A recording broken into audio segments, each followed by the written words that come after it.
Good afternoon. I have quite a few things at the top, but then we will take plenty of questions. I wanted to take a moment at the top of our briefing today to note that on this day, 21 years ago, President Clinton announced the naming of the White House briefing room for former Press Secretary James Brady. Brady, as many of you are probably aware, was severely wounded in a 1981 assassination attempt on President Reagan, and later became a prominent gun violence prevention advocate. During the campaign, President Biden laid out an ambitious plan to make our community safer. And that's why, in part yesterday, senior members of his team, Domestic Policy Advisor Susan Rice, White House Public Engagement Director Cedric Richmond, hosted a virtual discussion with leaders of gun violence prevention groups to discuss our shared goals. The very gun violence prevention organization named for James Brady was part of that discussion, along with Giffords, Everytown for Gun Safety, and Moms Demand Action. These organizations all have a critical role to play. Gun violence may not be in the headlines today or right now, but gun violence continues to fracture American communities and American families every single day. Last year, we saw a historic spike in homicides across America, and we know gun violence in our cities disproportionately affects Black and Brown individuals. Last month, we also saw a near record increase in the number of gun sales. We look forward to working with gun violence survivors and advocates and sharing more in the weeks and months ahead about our efforts to make our communities safer. Also, as many of you are tracking, the President and Vice President met in the Oval Office earlier today with a bipartisan group of senators from the Environment and Public Works Committee, and Transportation Secretary Pete Buttigieg joined virtually to discuss the critical need for investing in modern and sustainable American infrastructure. The President, Vice President, Secretary, and Senators established the mutual understanding that America needs to build new infrastructure across urban and rural areas and create millions of good-paying jobs in the process of supporting the country's economic recovery in the months and years ahead. The President, the Vice President, and the Secretary also shared the administration's view for building sustainable infrastructure that will withstand the impacts of climate change and fuel an American clean energy revolution. As the President has said, and let me just give you a little note on the trip to the NIH today. I told you there were a few things going on. As the President has said many times, this is an administration that will lead with science and the guidance of our health and medical team. He is visiting later this afternoon the NIH. It's an opportunity to visit with and thank the men and women who are on the front lines of the important research happening there. He will also receive an update from Dr. Fauci and Dr. Collins, and he will deliver remarks and provide an update on the ongoing efforts to expand vaccine supply as quickly as possible. Another scheduling note for all of you, we're also pleased to announce that the President will speak on the importance of our transatlantic ties and the need for the United States and Europe to take on global challenges together at a virtual event hosted by the Munich Security Conference on February 19th. For more than 50 years, the Munich Security Conference has been a leading forum for discussing international security policy. Distinguished guests have included world leaders and personalities of international and non-governmental organizations, business, the media, academia, and civil society. President Biden led the U.S. delegation to the conference 3 times as vice president, and most recently participated in the 2019 forum. We'll have more details in the days ahead. Also on Burma, and you may have seen the new, everybody's okay here, don't worry. You may have seen the news that went out right before the briefing, and the President also talked about yesterday. But as we said immediately on reports of the coup, the United States opposes any attempts to alter the outcome of recent elections or impede Myanmar's democratic transition. Today, President Biden is taking significant steps in response to the military coup in Burma. The U.S. Department of Treasury designated 10 individuals and 3 entities for their association to the military apparatus responsible for the coup. 3 entities, wholly owned subsidiaries of a conglomerate owned or controlled by the Burmese military, have also been designated. Additionally, as the President announced, the U.S. government has also taken steps to prevent the generals from improperly accessing more than $1 billion in Burmese government funds held in the United States. The Department of Commerce is also taking immediate action to limit exports of sensitive goods to the Burmese military and other entities associated with the recent coup. In addition, we're freezing U.S. assistance that benefits the Burmese government while maintaining our support for healthcare, civil society groups, and other areas that benefit the Burmese people directly. We will also continue our support for the Rohingya and other vulnerable populations. As you know, we released a fact sheet on this, so it just came out before the briefing, and I just wanted to highlight it briefly. Last item, and then we'll get to your questions. Someone in here, maybe that you were not here, it was a person who was not here again today, asked a very good question yesterday about the shortage of semiconductor chips. So as we often like to do, we wanted to provide all of you an update on that. The administration is currently identifying potential choke points in the supply chain and actively working alongside key stakeholders in industry and with our trading partners to do more now. At the same time, we are looking down the road. The long-standing issue with short supply of semiconductors, which was the question yesterday, is one of the central motivations for the executive order the president will sign in the coming weeks to undertake a comprehensive review of supply chains for critical goods. The review will be focused on identifying the immediate actions we can take, from improving the physical production of those items in the U.S. to working with allies to develop a coordinated response to the weaknesses and bottlenecks that are hurting American workers. With that, go ahead, Jonathan. Thank you very much. Sure. A couple of topics for you. First, the president earlier today said he spoke to President Xi of China for 2 hours last night. Even setting aside time for translations, that's an obviously robust phone call. But the readout that was issued by the White House does not mention any discussion of the situation in Burma or trade between the two countries. Were those topics, as well as the origin of COVID-19, discussed? And if so, what was said?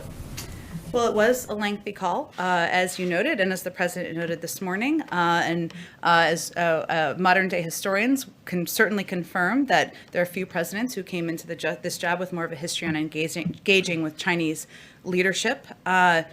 The president's the readout we released last night was also quite robust and comprehensive about the range of issues that were covered during that call. I'm not going to have additional readouts to provide from here, but I can outline for you kind of where we are in the status of our relationship and our efforts as it relates to China. The president wants to lead with a clear and compelling affirmative U.S. policy agenda, take steps to strengthen our own economy. That's something that is a primary focus of his. That means getting the pandemic under control. That means taking steps here to get people back to work. He wants to work with our partners and allies, as you've seen from the readouts we've done from the president's engagement. He wants to take steps across government, as you saw from his visit to the Pentagon yesterday and the review he announced. And he also is committed to being clear and candid in his engagements, as he was last night in his conversation with his lengthy conversation, as you alluded to, with President Xi, where he talked about the fundamental concerns we have about Beijing's coercive and unfair economic practices. That obviously covers a range of issues, the crackdown in Hong Kong, human rights abuses across the country, increasingly assertive actions in the region, including toward Taiwan. So that was the scope of the conversation. If there's more to provide, I'm happy to check with our national security team, but I just wanted to outline for you, given you gave me the opportunity. What was your second question? On the domestic front, on schools, there's been some confusion as to just what the administration's goals are when it comes to reopening schools. Can you clear that up for us? And in particular, can you explain to American parents that just one day of a week of in-person school, does that count as schools being open? Why should they be satisfied with that? They shouldn't be. I wouldn't be as a parent. And I am a parent, I should say. I have 2 young kids, and I know many of you have kids as well. The president wants schools to open safely and in accord with science. And we are going to listen to science and medical experts. The CDC guidelines, we expect them to come out tomorrow. We are eager to hear more about the clear science-based guidelines for opening schools and how we can do that safely and how we can keep them open. The president will not rest until every school is open 5 days a week. That is our goal. That is what we want to achieve. But we are going to look forward to seeing and hearing the CDC guidelines to gain a better understanding of what steps that will entail or should entail. The president's role is, of course, to ensure that across government We are listening to those guidelines. We are leaning into science. We are letting the science and medical experts lead. And then his objective is to ensure there's the funding to deliver on that. That's in the American Rescue Plan. So I can assure any parent listening that his objective, his commitment is to ensuring schools are open 5 days a week. That's what he wants to achieve, and we are going to lead with science and the advice that they are giving us, and the first step is tomorrow. Next step is tomorrow, I should say. Let's see, go ahead. I'll come back to you, Kristen. I wanted to go back to the chip issue. I know you mentioned that there's going to be an executive order about reviewing supply chains. Are there going to be specific measures to incentivize companies to set up chip-making plants in the U.S., or any effort to roll back some of the Trump-era regulations seen as responsible for the supply shortage? Sure. Well, this has been a long-going issue, as you know, I think from covering it long before President Biden took office, and even before that. There'll be more details when the executive order is actually signed, and obviously it's a commitment that he has and the economic team have to addressing, but we'll wait for them for more specific details. I wanted to quickly ask about the WHO team that recently left China. I know there were some reports that the outbreak may have erupted of coronavirus in October 2019, prior to what we previously thought. Does the Biden administration believe China notified the WHO in a timely fashion about the COVID outbreak a year ago? Well, the president, during his call, he certainly expressed a concern about the lack of transparency. That's something he's also talked about publicly. And as we've noted a couple of times, we are looking forward to receiving the data from the investigation and taking a look at that ourselves. But certainly there has been a concern about the lack of transparency, and there's more information that we need to ensure it doesn't happen again. Go ahead, Kristen. Thank you, Jen. President Biden just said in the Oval Office that he thinks some minds may have been changed in the wake of that newly revealed footage. Does the president now think that conviction is a possibility of former President Trump? Well, I would say first, Kristen, that I think what he was referencing, and I think the question, did you ask the question? Okay, there you go. So the question, that's what I thought. The question that he was asked was about the video that you asked him was about the video. And, you know, anyone who watched that video, many of us watched it when our days concluded and we saw news clips, probably on NBC and other outlets, found it harrowing and deeply disturbing. And, you know, that's certainly how the president felt when he watched it, when he watched some of the clips as he referenced, you know, and he was affected by that. And I think what he was reflecting on was that, you know, it was just a reminder of what an unprecedented assault. As he said on January 6th, this was on our democracy. And the footage was just a reminder of how shocked and saddened he was on the day this occurred. It was kind of a reliving of that for many people who has spent as much time as he has in Congress. You know, I think he said, or they may not. You know, he was not intending to give a projection or a prediction, but was just giving a very human and emotional response to what many people did, or what many people felt, I should say, when they watched the video. Does the president now think that former President Trump should be convicted, having seen some of the video?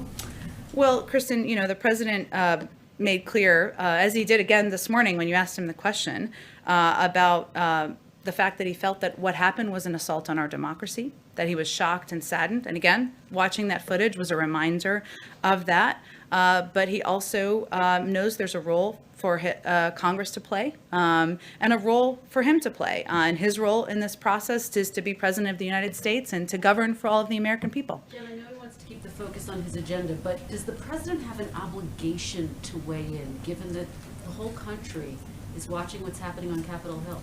Well, he did weigh in, when you asked him the question this morning, and he weighed in yesterday when he was asked about the proceedings as well. But in the matter of conviction, he hasn't weighed in. Well, the president was in the Senate for 36 years, as you all well know, and he is certainly as an institutionalist who values the role that the Senate plays. So the Senate is serving as a jury to consider the charges. The House, members of the House are certainly presenting that case, many of them very powerfully. He's not on the jury. He's not in the Senate. His role is to be president of the United States, and that's not the role he currently plays. If I could just ask one on masks. We know that there has been some discussion about sending out masks to the American people. Can you tell us where those discussions stand? Will there be a decision this week, and will it be targeted to vulnerable communities, to schools, to other communities? Well, Kristen, we're certainly continue to look for ways to keep the American people safe, and masking, encouraging people to mask up, as the president did during his time not at the Super Bowl, but in his PSA around the Super Bowl, is a priority. It's one of the most effective mitigation steps. Could save 50,000 lives if people were all to mask up across the country. But I don't have any update on the next steps on those reports, on that reported discussion. Go ahead. We'll come back to you. Go ahead. Jen, Go ahead. thank you. Just a quick follow-up on Kristen's questions. Sure. First. When the president said that he thought some minds could be changed, has he had any conversations with senators, particularly wavering Republicans, about where they stand on their vote? That's not the role he's playing.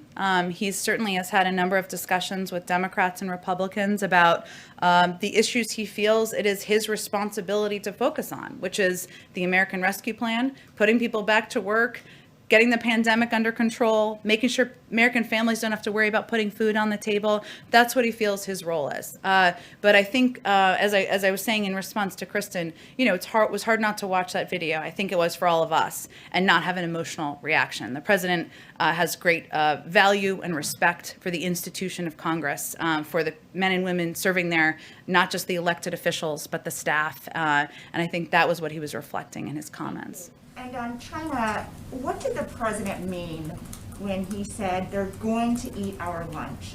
What exactly should Americans be worrying about right now with regard to China?